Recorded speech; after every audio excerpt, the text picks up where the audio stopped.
Dear viewers, আপনাদের সামনে একটি নতুন লেসন আজকে বা স্ট্রাকচার যেটি বলি না কেন নিয়ে হাজির হলাম। এখানে অনেকগুলো স্ট্রাকচার রয়েছে, তো আমরা দেখি এই শব্দগুলো কীভাবে স্ট্রাকচার হিসেবে দেখিয়ে আপনাদের সামনে সুন্দরভাবে উপস্থাপন করা যায়। তো চলুন প্রথম নিয়মটি দেখে নিই। প্রিটেন্ড টু সামবডি হচ্ছে কারো কাছে ভান করা, প্রিটেন্ড দ্যাট হচ্ছে ভান করা, প্রিটেন্ড টু বি সামথিং কোনো কিছু হওয়ার ভান করা, pretend like an, like a হতে পারে অ্যান হতে পারে, ডিপেন্ড করতেছে এরপরে আমি কী শব্দ বসাবো। কোনো কিছু হওয়ার ভান করা, প্রিটেন্ড টু ডু সামথিং কোনো কিছু করার জন্য করার ভান করা, আর pretend not to do something, pretend not to do something মানে এখানে কোনো কিছু করা ভাব থাকবে, অথবা pretend that somebody did not plus verb অর্থাৎ কোনো কিছু না করার ভান করা। তো এই শব্দগুলো আমরা দেখে নিই। এই শব্দগুলো ব্যবহার করে আমরা কিভাবে সুন্দর সুন্দর বাক্য লিখতে পারবো বা বলতে পারবো তা জেনে নিই। এক্সাম্পল ফলো করে দেখে নিই আমরা এখন। ছাত্রটি শিক্ষকের কাছে ভান করলো যে সে অসুস্থ, মানে শিক্ষকের কাছে এমনভাবে সে ভান করলো। দেখেন ছাত্রীটি গার্ল স্টুডেন্ট এটা এস হবে না, প্রিটেন্ডেড ভান করলো, প্রিটেন্ড মানে হচ্ছে ভান করা, যেহেতু পাস্ট টেন্স সে প্রিটেন্ডেড কি হলো কার কাছে করলো, টু দ্য টিচার। প্রথমে আমরা দেখে নিই এই প্রিটেন্ডেড টু সামবডি হচ্ছে কারো কাছে ভান করা।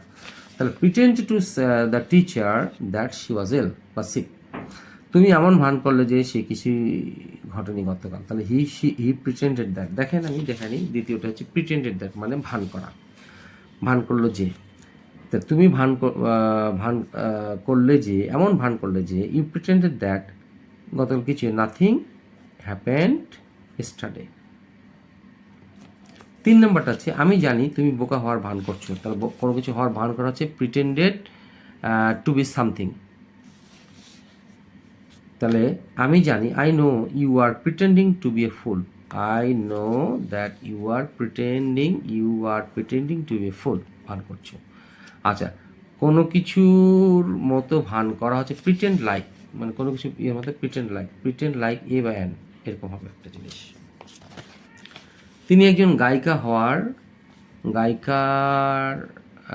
গায়িকা এর মতো ভান করছেন, শি প্রিটেন্ডস লাইক এ সিঙ্গার। তো পরের পেজটা আমরা চলে যাই, কি রয়েছে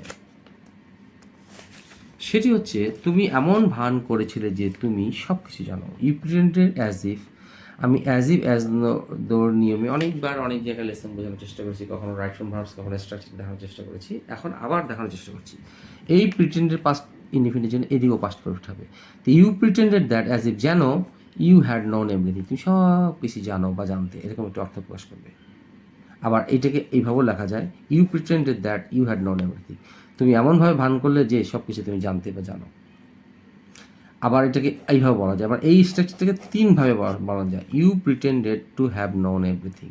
তাহলে আমরা এই স্ট্রাকচারটা দেখি, আমরা এই ধরনের বাক্য লেখার ক্ষেত্রে আমরা এই তিনটে স্ট্রাকচারের মধ্যে হয় এটা ইউজ করবো, হয় এটা ইউজ করবো, হয় এটা ইউজ করবো। তো ইউ প্রিটেন্ডেড অ্যাজ ইফ, আমি আবার বলছি তুমি সব কিছু সব কিছু জানো বা জানতে। ইউ প্রিটেন্ডেড, আমি ভান করছি সব কিছু তুমি জানতে বা সব কিছু তুমি জানো। You pretended to have known everything. আমাদেরকে বুঝতে হবে কীভাবে করবো। আমরা দেখি এই অ্যাজ ইফটা যদি উঠাই দিই তাহলে আমরা এখানে দ্যাট বসাবো, বাকিটা ঠিক থাকবে। কিন্তু যখন আমরা টু হ্যাভ প্লাস ভার্ব 3 বসাবো তখন বুঝতে হবে ইউ প্রিটেন্ডেড টু বসাবো ইনফিনিটিভের জন্য, এদিক থেকে হ্যাভ প্লাস ভার্ব 3 নেবো আমরা, টু হ্যাভ, কারণ টু এর পর তো আর হ্যাড বসানো যাবে না। তো এটা প্রেজেন্ট ফর্ম হচ্ছে হ্যাভ, তাহলে টু হ্যাভ নোন এভরিথিং। এইভাবে স্ট্রাকচারটা করানো যেতে পারে। তা আপনি এমন ভাব দেখালেন বা এমন ভান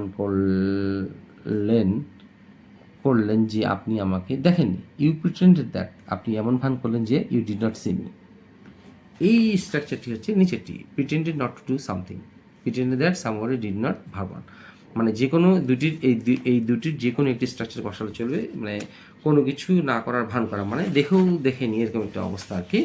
তাই you pretended that you did not see me, অথবা you pretended not to see me. আমি স্ট্রাকচারটা আবার দেখানোর চেষ্টা করি, হয় স্ট্রাকচার বা স্ট্রাকচার, এই স্ট্রাকচারের জন্য, এটার জন্য। তাহলে you pretended that you did not see me, তুমি এমন ভাব করলে যে you did not see me. আমরা দেখুন এটা সোজাভাবে করলাম, কিন্তু ইউ প্রিটেন্ডেড আমরা যদি দ্যাটটাকে না ইউজ করি তাহলে এই দ্যাট কাটা যাবে, ইউটা কাটা যাবে, এখান থেকে শুধু নটটা চলে আসবে, বাকিটা ঠিক থাকবে, নট টু ভার্ব ওয়ান। তো এটা একটু জটিল হয়ে যাবে আপনাদের জন্য, তো এটা দরকার নেই। তো আশা করি আপনাদের লেসনটি ভালো লেগে থাকলে অবশ্যই লাইক শেয়ার কমেন্টস করবেন। আসসালামু আলাইকুম।